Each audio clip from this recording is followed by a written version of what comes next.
ত্রিপুরার কৈলাসহরের গাড়ি থেকে বাজেয়াপ্ত ৩৯ কার্টন বার্মিজ সিগারেট। কার্টন থেকে পাওয়া গেল ৩,৯০,০০০ সিগারেট। বাজেয়াপ্ত সিগারেটের দাম কালোবাজারে অন্তত ২০ লক্ষ টাকা। গাড়ি সহ চালককে গ্রেপ্তার নিরাপত্তা বাহিনীর। পাচারের সময় ত্রিপুরা পুলিশের হাতে বাজেয়াপ্ত প্রচুর বার্মিজ সিগারেট। ঊনকোটি জেলার কৈলাসহরের পুলিশি নাকা পয়েন্টে একটি গাড়ি থেকে উদ্ধার এই সিগারেট। গাড়ি সহ চালককে গ্রেপ্তার করেছে পুলিশ। এদিন বার্মিজ সিগারেট উদ্ধারের ঘটনায় প্রমাণিত ত্রিপুরায় পাচার এখনও বন্ধ হয়নি। ত্রিপুরায় অব্যাহত রয়েছে পাচারকারীদের তৎপরতা। পুলিশি ধরপাকড় সত্ত্বেও চলছে পাচারের রমরমা। এদিন পুলিশ এবং বিএসএফ এর যৌথ অভিযানে বার্মিজ সিগারেট উদ্ধার করে কৈলাসহর থানার পুলিশ।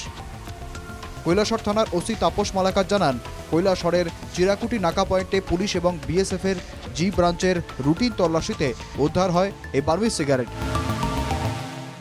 আমরা তো চিনিবাগানে একটা পার্মানেন্ট নাকা আছে, জায়গা 24/7 আমরা চেক করি। তো আজকে যখন আমরা চেক করছিলাম তখন ধর্মনগর সাইড থেকে একটা TR02F07 নম্বরের যে রেড কালারের বড় গাড়ি আসছিল, তখন ওইটাকে আমরা ডিটেন করার পরে যখন এটাকে আমরা চেক করি তখন ওইটার মধ্যে থেকে আমরা 39 কার্টনের মধ্যে টোটাল 3,90,000 আমরা বার্মিজ সিগারেট সিজ করি। প্রজেক্ট মূল্য প্রায় 20 লক্ষ টাকা।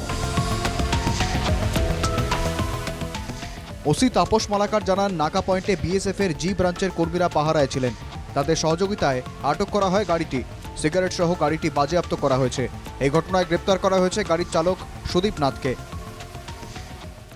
নাকা পয়েন্টে বিএসএফ এর তরফ থেকে ওনারা যে ব্রাঞ্চের লোক থাকে, আজকে যে ব্রাঞ্চের লোক ছিল সেই মধ্যে আমরা ওই গাড়িটি সিজ করে এবং গাড়ির যে চালক, গাড়ি চালকের সুদীপ নাথ বাড়ি তিলতই পানিসাগর আন্ডারে আমরা ওদেরকে থানায় নিয়ে আসি এবং আইনি প্রক্রিয়া আমরা শুরু করেছি। পুলিশের অনুমান বাংলাদেশে পাচারের উদ্দেশ্যেই নিয়ে যাওয়া হচ্ছিল ওই সিগারেট। গাড়ি চালককে জিজ্ঞাসাবাদ চলছে। কুমারঘাট থেকে জনি ভট্টাচার্যের রিপোর্ট, NK TV বাংলা।